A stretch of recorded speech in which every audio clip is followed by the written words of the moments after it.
Product Management Community Center and Product Management Festival present the PM Night, series of events to discover the world of product management. We are getting inspired by people currently crushing it as leaders at successful companies. We get to know the best tools, tips, and secrets to launching and leading products like a pro. Welcome to the PM Night. So welcome everyone. As you've heard, we host PM Night events in collaboration with our partner Product Management Festival. And I want to express my very warm welcome to Savita Ajidrash, if I pronounce it correctly. She's a global product manager at PayPal, who agreed to be a speaker for tonight with the subject of successful remote onboarding. And I also greet Orest Oleksovsky, who is a product manager at SoftServe, who will moderate the event. So Orest, the screen is yours. Hello. So I think you already nicely presented Savita. So Savita is a speaker today.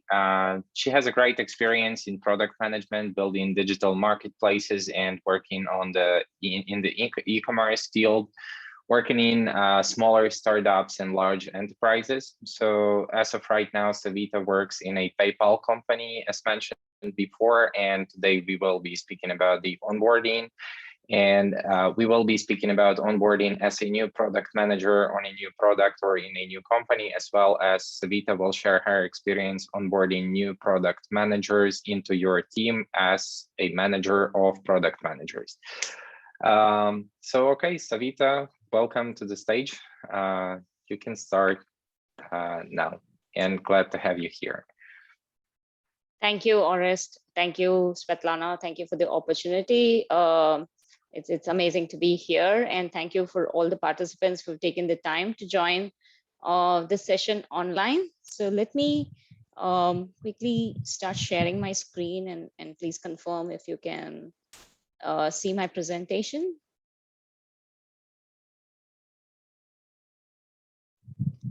Not yet, but it looks like it's loading. Okay.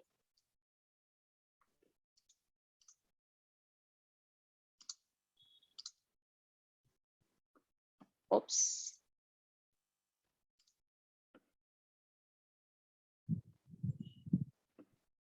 Yeah, I can see the presentation now. Okay. All right. So let me talk a little bit about how many of you are stuck in your career? How many of you think that with COVID, everything has become so difficult and it's almost next to impossible to think of switching teams or switching careers or switching companies? I can imagine the amount of anxiety and questions that will come to your mind to take that next big step in your career.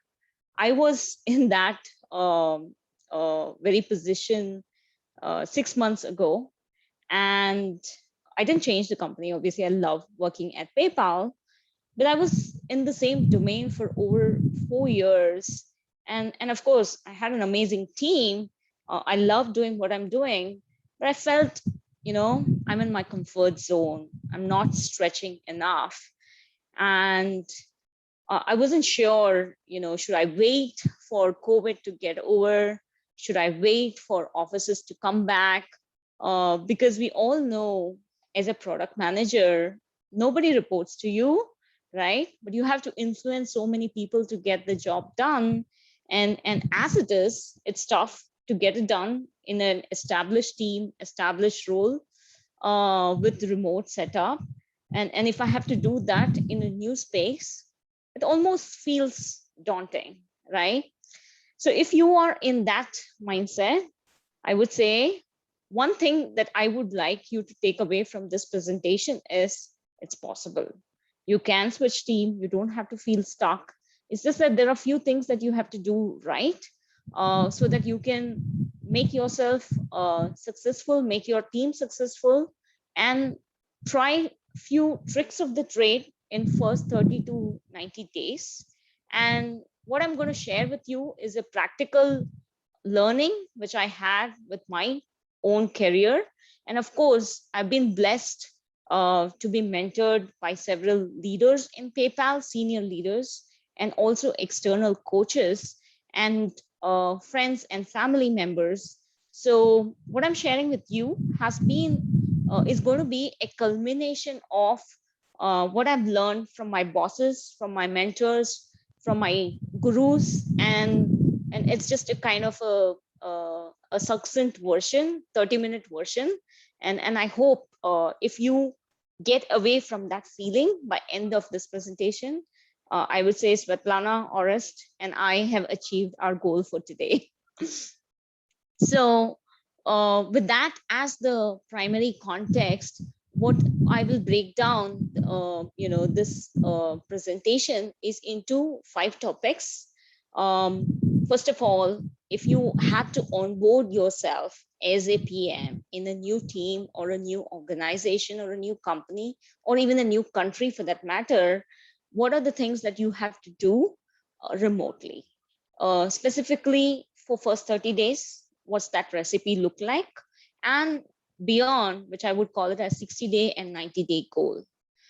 Now, I want to spend a little bit more time on one specific topic, which is time management. And what I'm going to share there is not just for product managers, it's actually like basic principles that anyone and everyone can apply who's building products or who's working in a professional setup.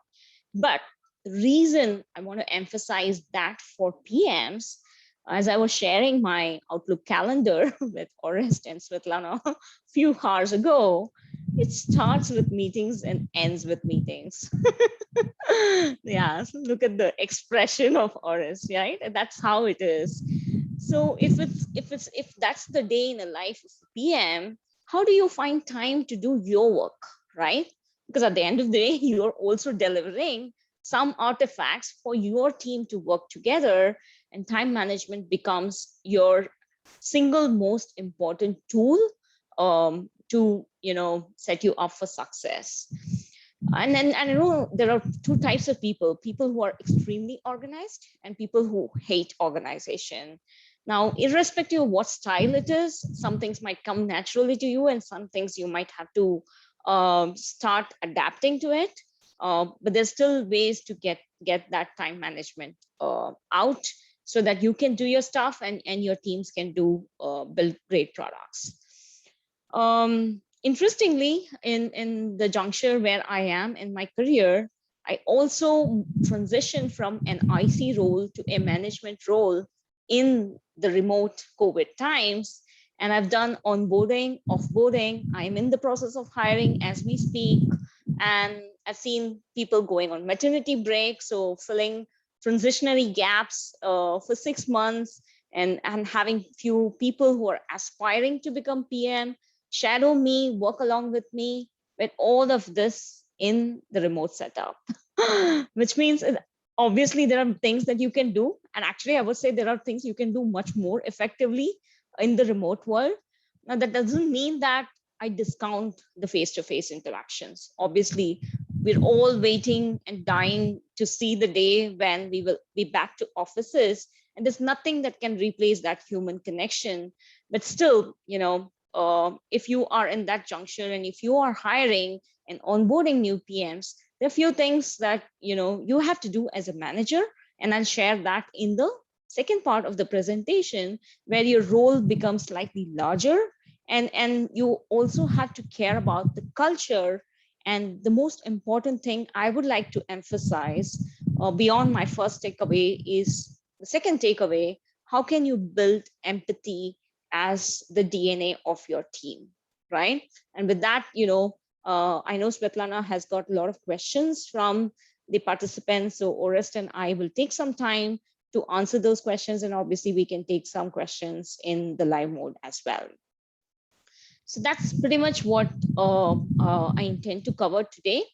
And the picture on the left just reminds of, the good old days when we could see each other in person, work collaboratively, software, have, if your company is open for pet policies, have your pet around you and whatnot.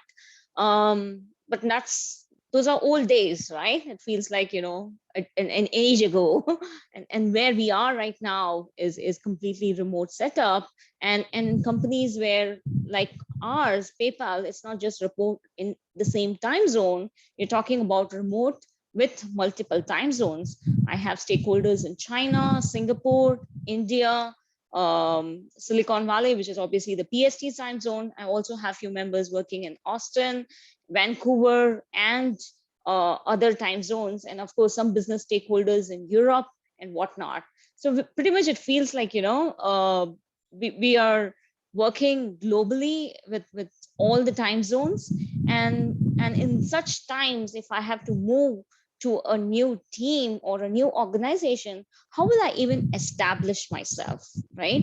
Those could be the questions, like I said in the beginning of the presentation, that could be coming to your mind. But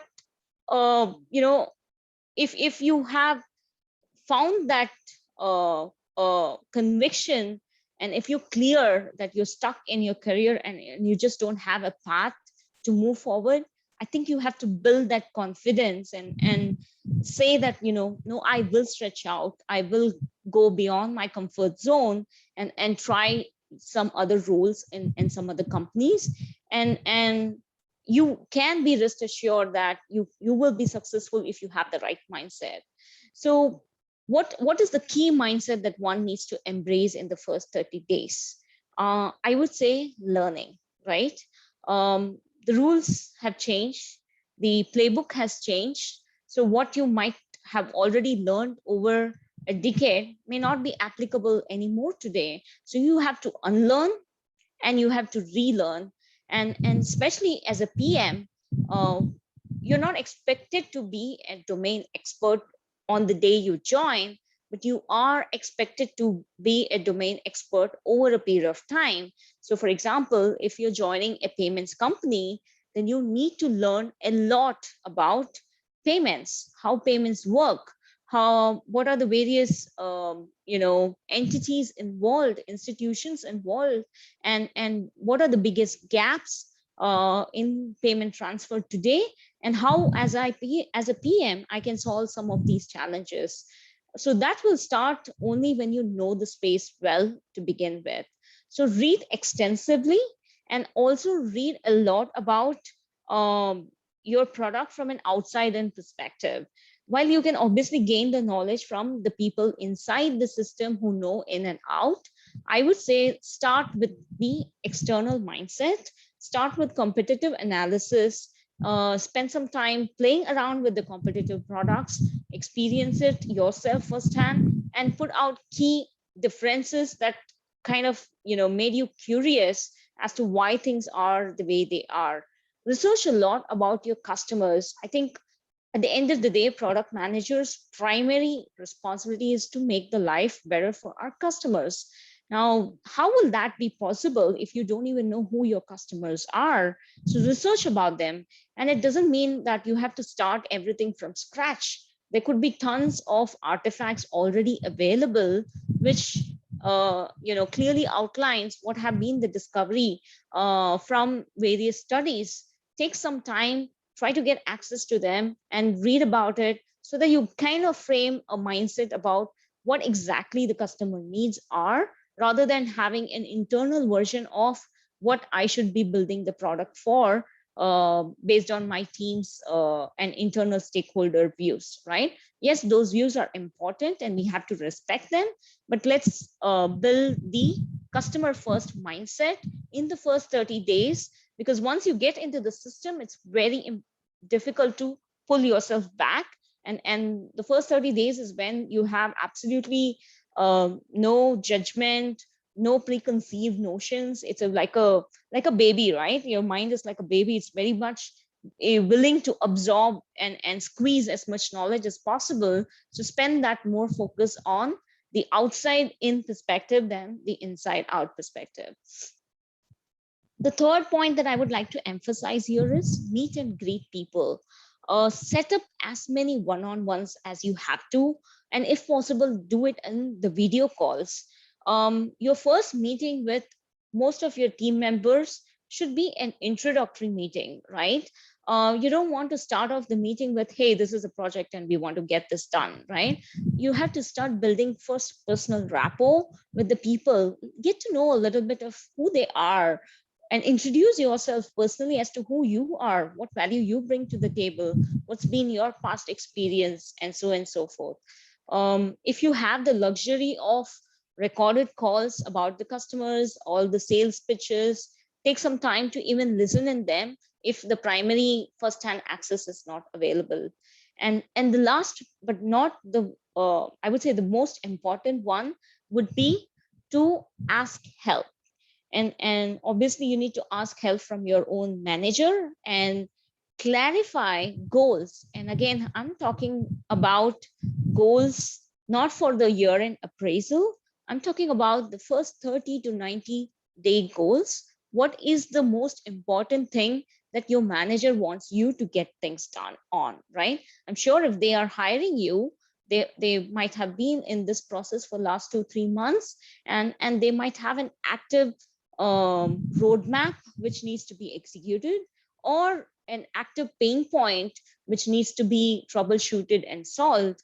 So seek your help from your manager in the prioritization process and ask, like, what is the most important thing that you would want me to deliver on, irrespective of whether you have ramped on the domain or not, because there might not be few things that has the luxury, and it could be very time sensitive ones. So jump onto it, figure it out as you execute it, and you will have the benefit of doubt for the first 32 to 60 days, because people know that you're not a domain expert here, and they will be forgiving if you make mistakes, but they will not appreciate if you don't take that first step.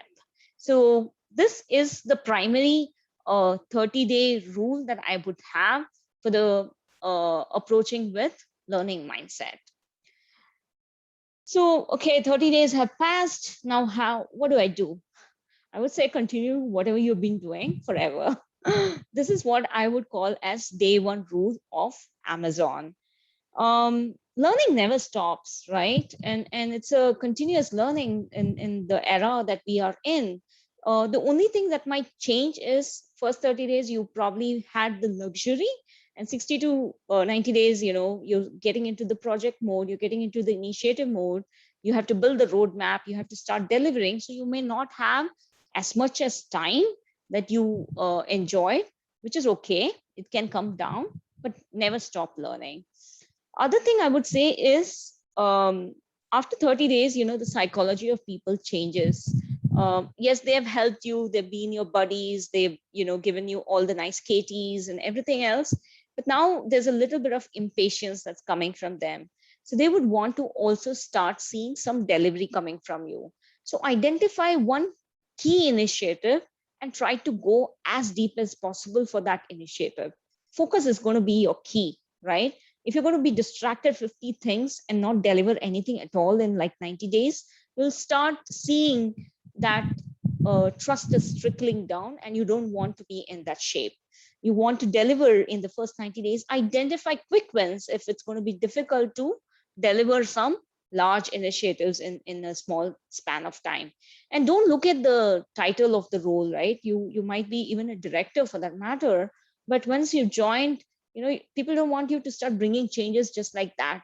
They want you to first establish yourself, start seeing delivering things, right?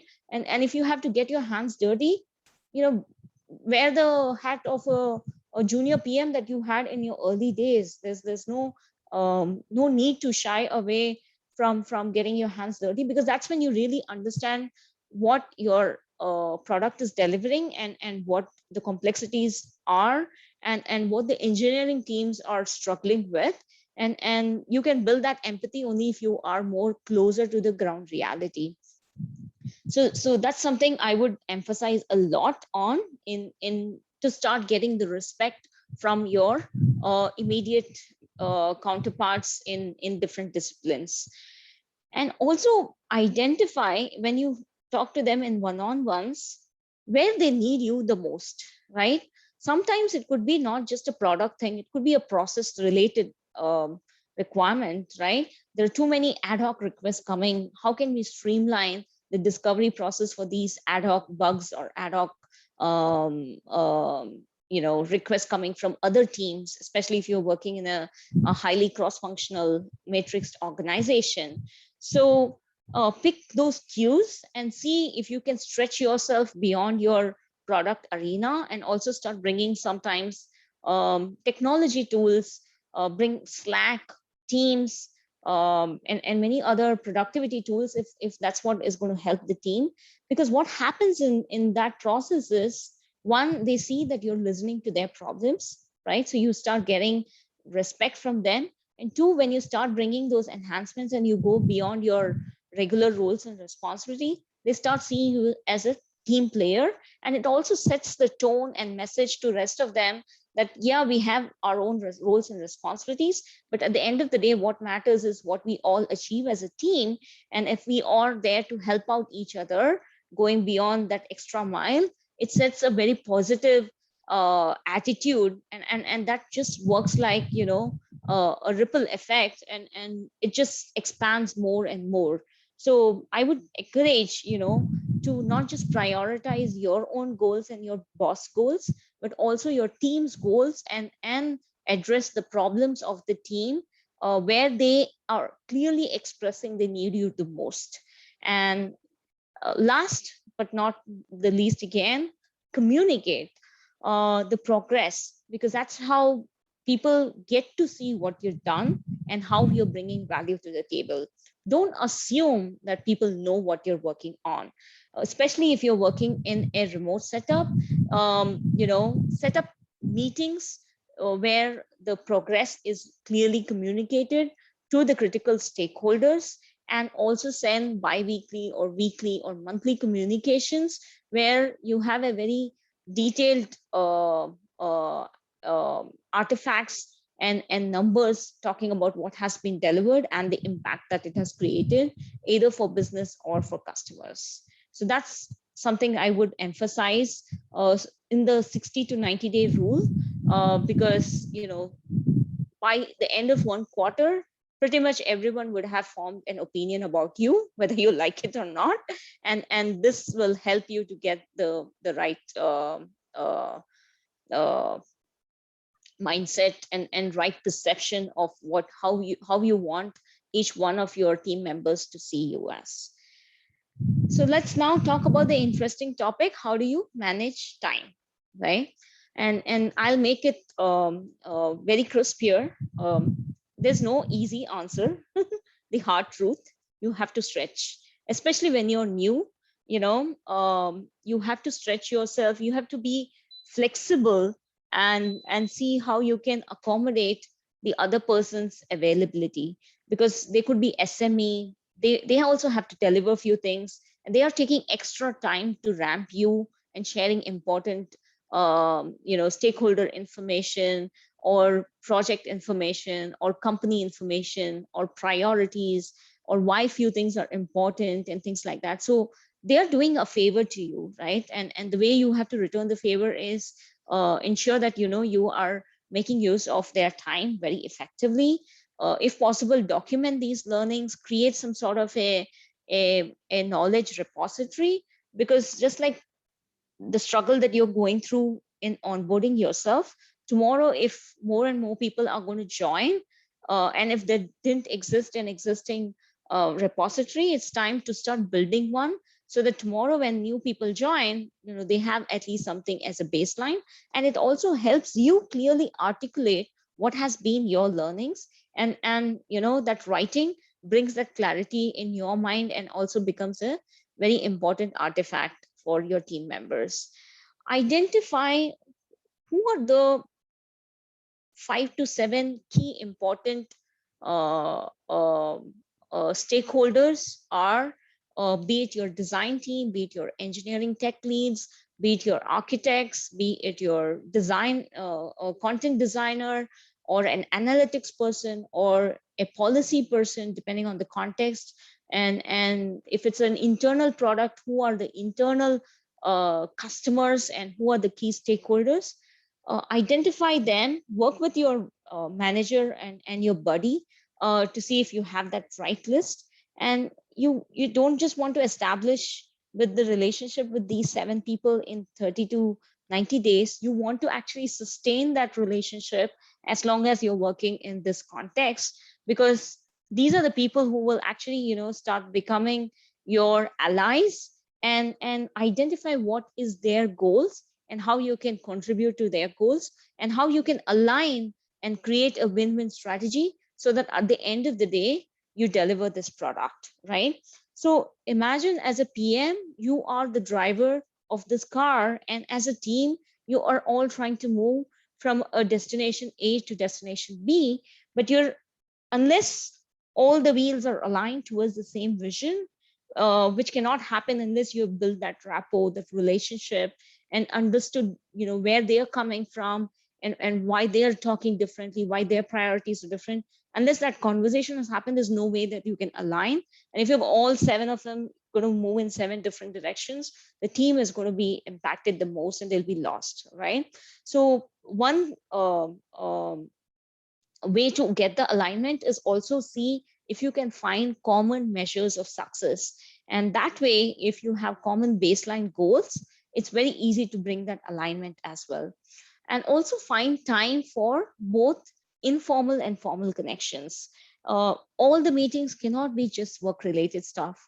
Could be Friday fun stuff. It could be one-on-ones, starting with more personal updates as to what's happening. And sometimes I bring my son into these meetings and create that kind of informal environment, because it's hard to have that coffee time in a remote setup, right? You have to create the coffee simulations and build that rapport, both informally and formally.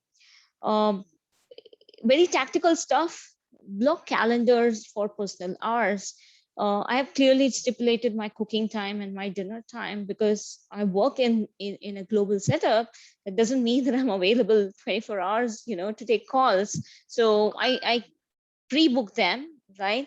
And here's where I think of Stephen Covey and his book 7 Habits of Highly Effective People. And there's a YouTube link which has an amazing video of how it explains we all have 24 hours in a day, right? No matter who you are. It could be the CEO of the company, or it could be a janitor. We all are having 24 hours in a day.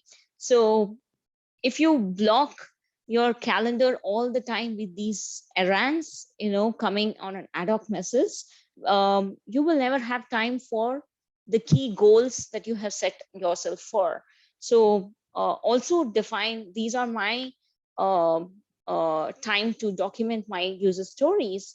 This is time where I will look at analytics dashboard and spend some time diving deep into the numbers and do some deep dives on it.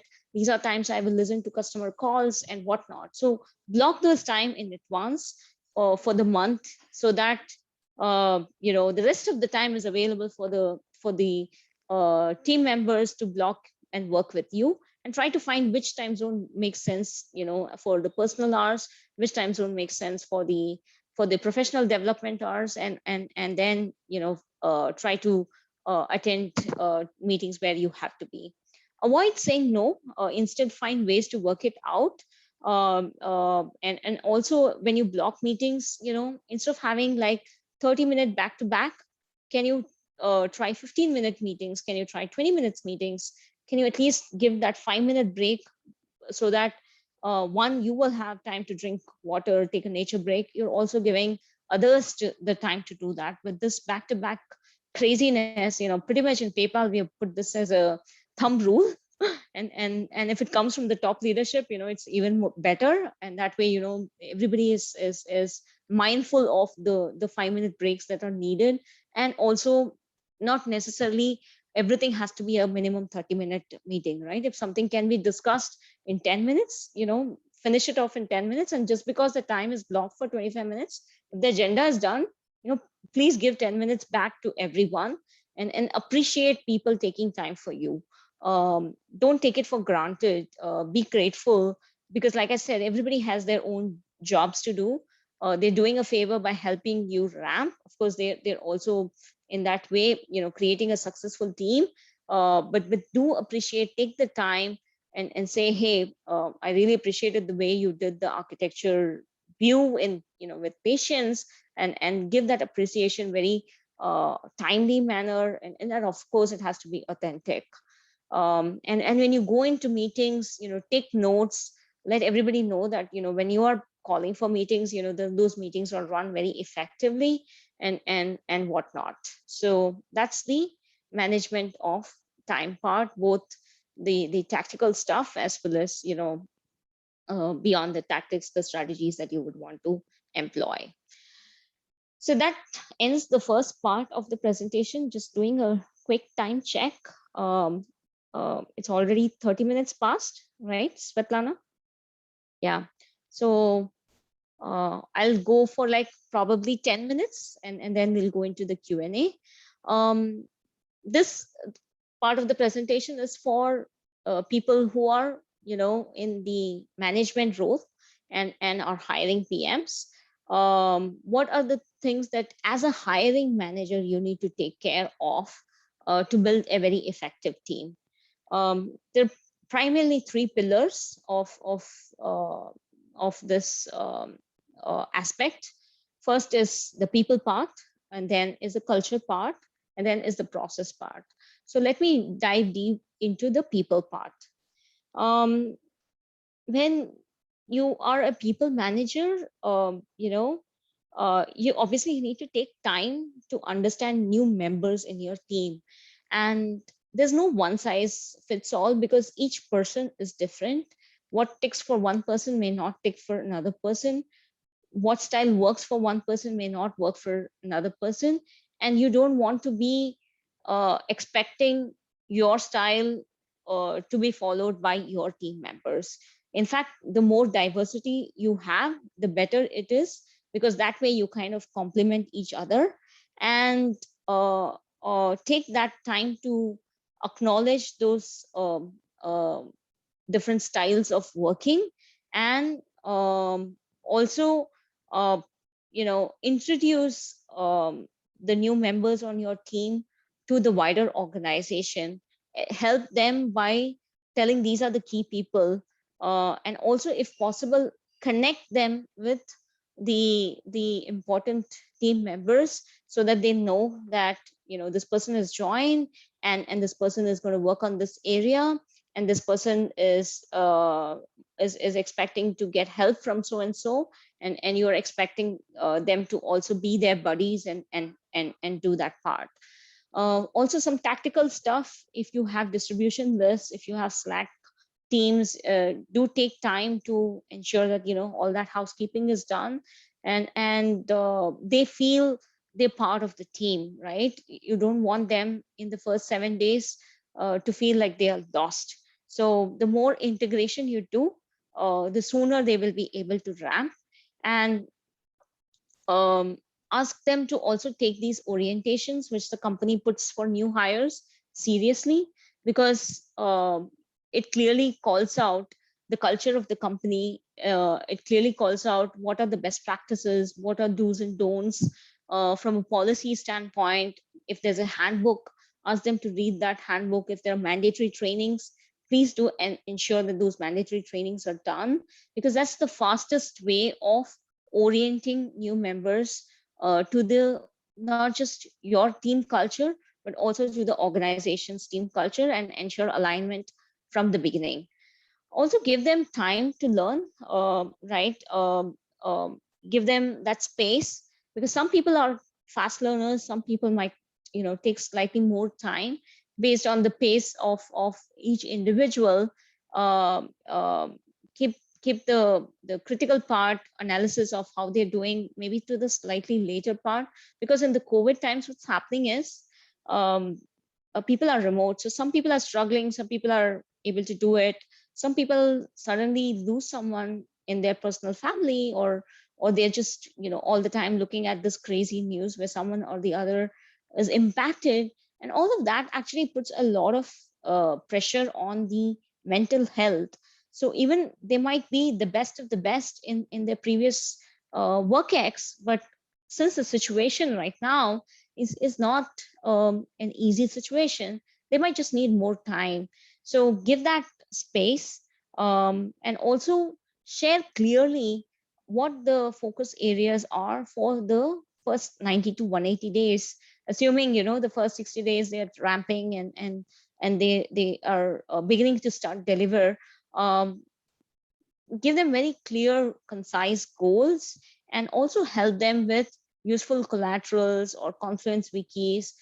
This is something that is again encouraged in PayPal and might be happening in many other places as well. We beyond the hiring manager helping the person ramp, we're also setting up buddies, and buddies are like your friends, in colleagues who are who have a vested interest to see you success, and can give you more day-to-day stuff as well, if your manager is not available all the time, or if your manager is in a different time zone.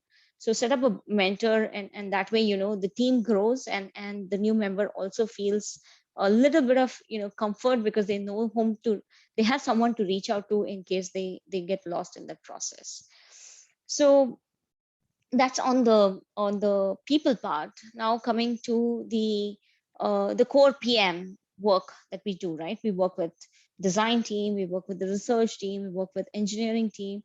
Depending on the size of the organization, each of these could be separate functions in itself, or in a startup world, it could be like all of them being a very small team and available in the same time zone.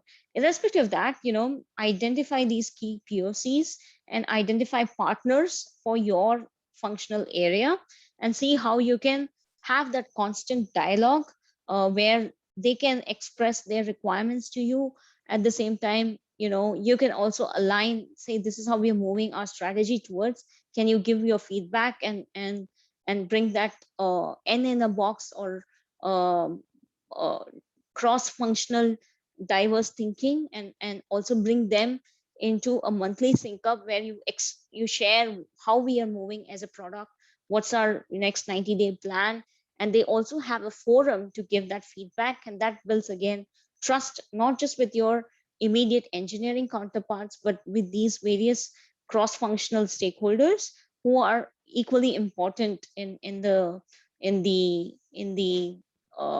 product world. And uh, um, if if you have to help your new members in one specific areas, identify where they need the maximum help.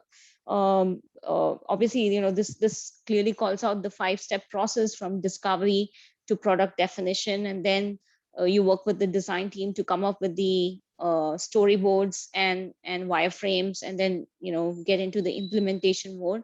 And all of this could be agile and very rapid prototyping as well, and ship it out to see whether it's working for our customers with some qualitative feedback, and working for our analytics with some quantitative feedback. Now, depending on the level that you hired your PMs, they might be comfortable in many of these areas, and you might want to identify which area where they need the maximum help. Try to be the mentor for these areas, or if you cannot be the mentor, if you have a large team, identify someone who is like an expert in that area. So I generally find junior PMs, sometimes they struggle a lot with the analytics side of things. So I try to be their analytics mentor, or sometimes, set up a buddy in that specific area, and I also call it out as their development goal, so that, one, they come out of that weakness spot and can become more strong product managers down the line. And this is the most important part, right? So this is what I told earlier is the process, and the next aspect of it is how you get this done, and what's the cultural integration that you have to take care of. As a manager, you have to be aware of what the top leadership styles is, what the company's approaches and what is acceptable and what's not acceptable. What are the management practices? What values are encouraged in terms of collaboration, customer empathy, and whatnot, right? So explain your leadership style, explain your leadership style to your teams, and also the working norms. Clearly call out what the org structure is. Is your company operating in a flat working style, or it's highly cross-functional matrixed organization, or it's very hierarchy driven, right? Depending on that, what's the role and responsibility of each and every player, what the engineer is responsible, what the product manager who is there in your team is responsible for, and who is the decision maker. Share that RASCI, which is responsible, accountable, support, consult, and informed. Who needs to be informed, right? Share those things with your team in a very organized way, because that will help them integrate with you as a leader, and also with the rest of the organization in an aligned way, because the values are usually aligned, and we don't question the values. We only have multiple approaches, and we can obviously take the approach which suits the need of the hour. So I think culture is kind of going to be the key determining factor of how long they will be retaining in your team as one of the primary things. Because in the current world, you might have a fancy office infrastructure, but it's of no use because nobody's staying in the offices. So the only thing that connects people is the operating model and the cultural nuances, whether it's an open culture, where there's a lot of emphasis on trust and transparency, and whether we help each other. Those kind of things matter. And the more you emphasize on setting the right tone as you move into the management and leadership roles, not just for your immediate teams, but also the various other cross-functional partners with whom you have to and your team members have to work with. And the last slide with which I will end the presentation is, like I said in the beginning, magic in product happens when you are able to unleash the maximum intellectual and creative parts of not just your brain, but your team's brain. And that can happen only if you create a mindset of empathy, and also what is well talked about in the industry, safe space, right? See the world from your team's point of view, appreciate small wins, understand that they might be going through tough times. They may not be comfortable in expressing all the personal situations. Someone might have just got married, someone might have just delivered a baby, or someone is grieving and has lost a very important person in their life. So we cannot just be in the execution mode and ignore these realities. So empathy first is what I would want you to take away as you start molding yourself into the post-COVID times, and see if you can create that safe space, so that office is not just a thing that they do for monetary reasons, but it also becomes a place where they feel it's safe enough for them to express themselves and bring their true self. And that's when I think the magic happens in building innovation. So with that, I know I took slightly more than expected or rest, but I think we still have 10 minutes to go over the questions. We still have some time, and thanks for your presentation. And it was really interesting for me, and you raised some interesting topics. So thanks for taking more time than it was expected. Okay, so there are a few questions shared by the audience during the registration. So we will just go through a few of them. And I would be interested, and I think our participants also would be interested to hear the answers. So the first one is, so basically it's a two-part question. So how do you kick off your product management career, and how does the onboarding look like for a first-time product manager? Interesting question. And I'll share a little bit about my journey. I started as a pre-sales consultant, and I did my bachelor's in IT, and then I did my master's in finance and marketing. So I kind of had the blend of business and technology, but I didn't start as a product manager. It was a very natural progression. From pre-sales consultant, I moved into a business analyst, and from business analyst is when I moved into product management.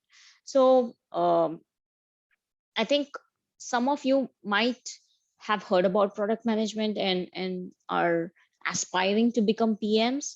I would say if you can find an opportunity within your company where you can shadow another product manager and work with your boss and work with this new the senior PM, and say 80% of the time I'll be doing my day-to-day stuff, but 20% of the time I actually want to shadow this PM, and if possible solve one problem for this PM so that they can see firsthand whether you're really cut for this role or not.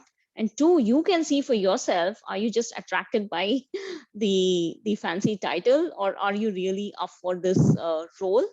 And if you are, those 6 months will help you discover and identify what really a life of a PM is. And when you shadow a senior PM, you can see actually things in action, and you can make this more meaningful for the senior PM to invite you in various meetings if you're delivering something for him or her, and building a feature, right, without the title of a PM.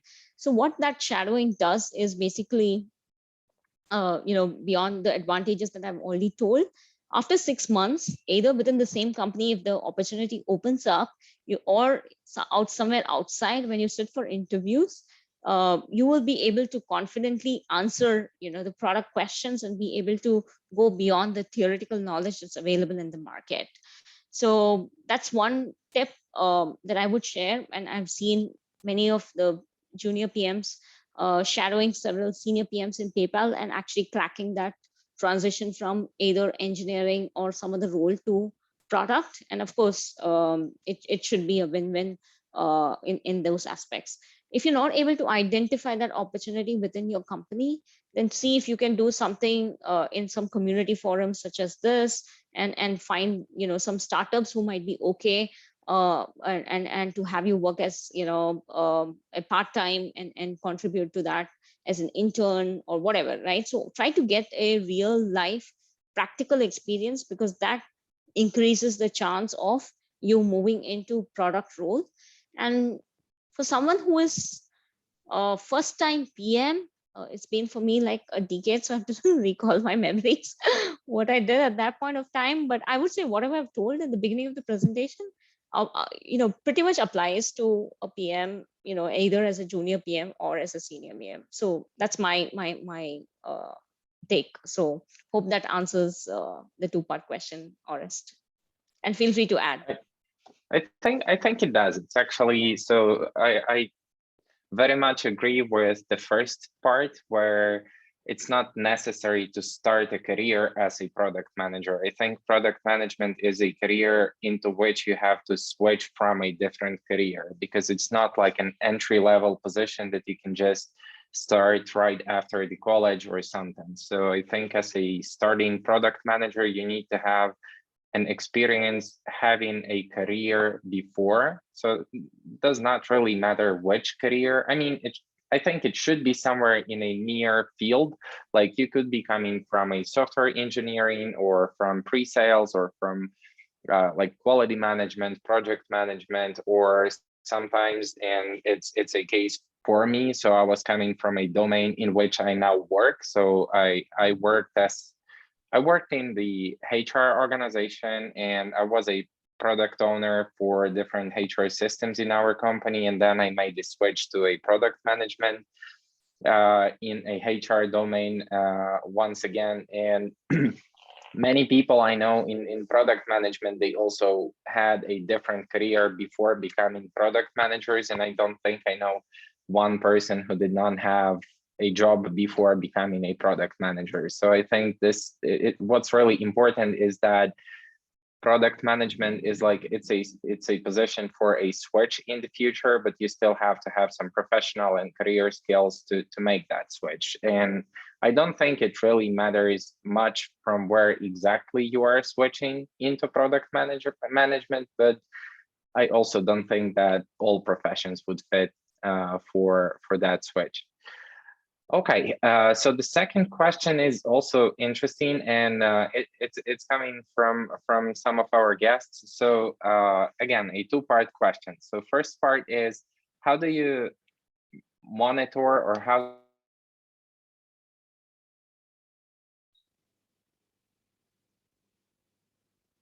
We lost him, Svetlana? Yes, I think Oris disconnected for a few seconds. I hope he will join us. Did you catch the question? Did you manage to catch the question from Orest? Not No, really? I don't think so. No. Okay. Okay. Let me see. Let me ask another question. What I have in the Hello? list. Oh, yeah, you're here. I'm sorry, I think I had some internet It's okay. problems. We have a rain here in Lviv, so the weather is not the best. Okay, proceed. basically, yeah. this is what's happening outside, so it has just started. Okay, so I'll be quicker to ask a question. So the question is, how do you measure your progress during your onboarding in a new company? That's the first part. So how do you know you are being successful? And second part, as a manager, how do you measure the progress of your subordinates who are going through an onboarding? Interesting question. So let me answer the first one, right? I would say, as a PM, I believe in mix of qualitative and quantitative signals, right? And the same would apply here as well. Qualitative signals would be, you would know whether your relationship with your team members is getting more and more stronger. Are they showing up in meetings that you're scheduling? Are they respecting? Are you able to prioritize the stories and have the engineering teams work on it, or it's going more into debate mode and things like that? So based on how smoothly you're able to integrate into your team, to a large extent will give you the qualitative signal. And if things are not moving in the right direction, maybe take a pause and identify within that entire gang who's that one person with whom you can just do a one-on-one spot check and say, hey, how am I doing? Am I doing okay? Are there any areas that you think you would like to point out? Is my tone coming okay? Is my communication coming okay? Because sometimes people are extrovert, like I'm an extrovert. And there could be 4 members in your team who are introverts and may not be comfortable with that style. So you'll have to, and it's very difficult to pick all these cues in the remote setup, right? So unless you get those signals and keep double clicking on it, it's very difficult to get that sense. So I would definitely rely a lot more on the qualitative part. On the quantitative part, 3 months might be too early, but maybe as a 6-month break, it's also time to do like a 360-degree survey, right? And that survey could be your own company intra tools, or your Survey Monkey or whatever. That doesn't really matter. And say it's an anonymous survey, so people can actually give you feedback and ask feedback in areas that you are interested in. Like, for example, how am I doing when it comes to defining requirements clearly?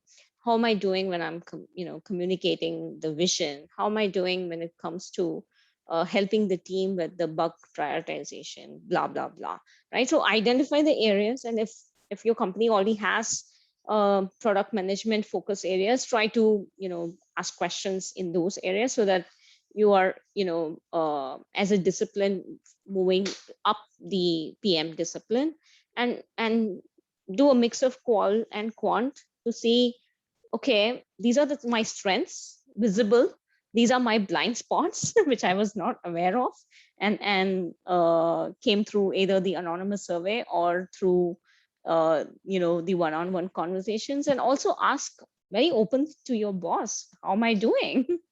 Right? You don't have to wait for an appraisal to find out how you're doing. So uh, uh, mostly you'll get that sense, and some boss may be very quiet, some boss may be very vocal. Again, you'll have to adapt to your boss style, and ask explicitly if you have to, am I doing okay? Is there one area, instead of asking what should I do next, or asking very broadly where should I improve, give me one area that you would like me to improve, right? That's a better way of asking questions, and that's something we have to do as PMs while interviewing customers in the discovery. So these are things that we have to have as skills in our pocket anytime. And the way I approach my career is like I am a work in progress version of my product. That's how I do it. It's a good take. Yes. Yeah. Okay, thanks. So that was interesting. So basically ask as much feedback as you can from other people and try to observe yourself, how confident you feel, how the flow is going, basically. Okay, and I think we can have one more question. So there was also an interesting question, and I think especially interesting in COVID times. So how do you keep yourself motivated and not letting yourself down during the first, I would say, 30 to 60 days, when you understand that there are some expectations to you, and sometimes the manager or the team will be pretty vocal about how high they are actually, but you still have not yet had time to get on board, and you understand you cannot yet bring any results. Like, you can only meet people, you can observe, you can explore, you can learn, but there is just not enough experience and background in this new team for you to actually be valuable from the results perspective. So how do you motivate yourself? So actually there are two hidden questions in that. I would take one simple line: manage expectations, right? and it's better to set lower expectations and over deliver. That always works. Right? So try to tell your boss, this seems to be more complex than what I imagined.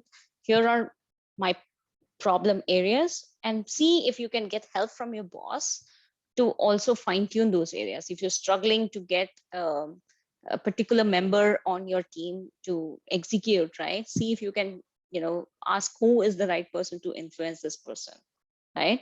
And your boss or your buddy or your other stakeholders could help you through that navigation part. So that's on the second part. Motivation, I would say there are days when I feel I'm just not okay. There are days when I just want to stay quiet. It's okay.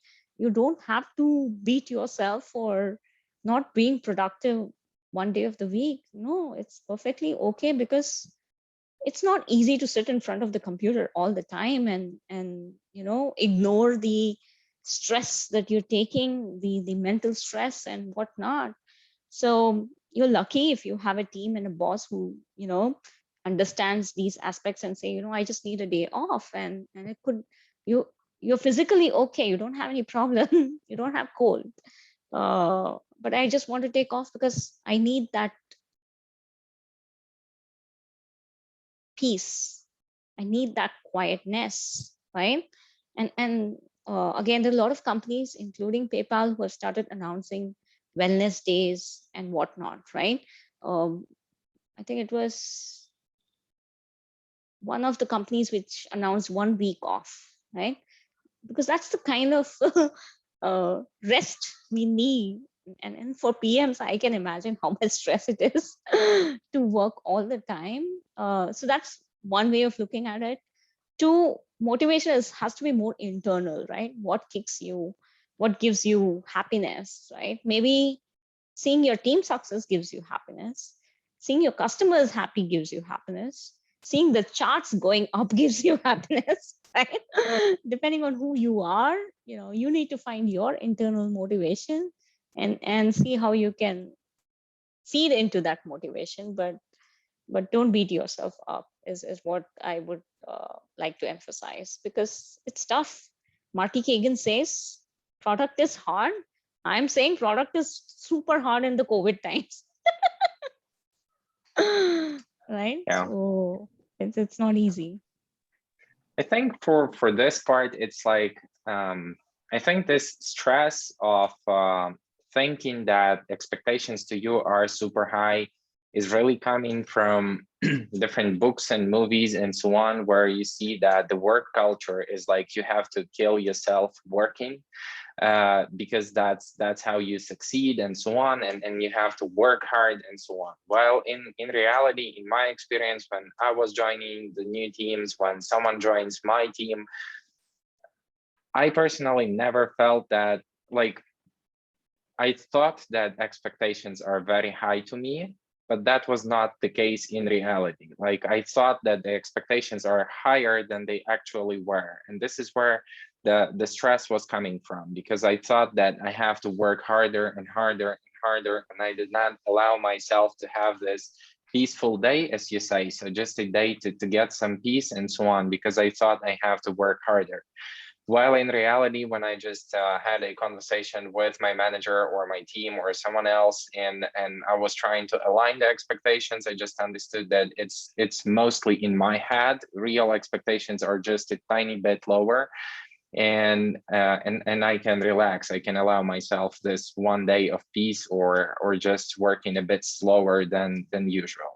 And I think over time, this feeling, it goes away, because you have an experience that you have overperformed once. The second time, then you understand that the expectations are just a bit lower and lower, and you get used to it. So you manage yourself. So I think it's more about how do you manage yourself rather than how do you perform during the first period. Okay, so I think for today, that's it with the questions. I thank you very much for joining us today. It was a pleasant hour to have with you, and it was really nice to meet you today and a few days before today. So nice knowing you. I wish you a good luck and the least amount of stressful days you can get in these COVID times. So enjoy your work, have some beautiful days, and thank you again. Yes, thank you, Savita and Noros, to both of you for sharing your insights and making this event interesting and useful. Empathy is the key. This is like the key message. We got it. And thank you. And I wish to all the panelists, both of you and our attendees, a beautiful evening with your families or just yourself. And see you at our upcoming events. Thank you. Thank you, Svetlana, for taking all the time in organizing this meeting. Really appreciate it. And thank you, Oris, for making this as a beautiful conversation. And thank you all the participants for taking the time, and all of you who are going to watch this offline for your time. Thank you. Thank you. Thank you. Bye-bye.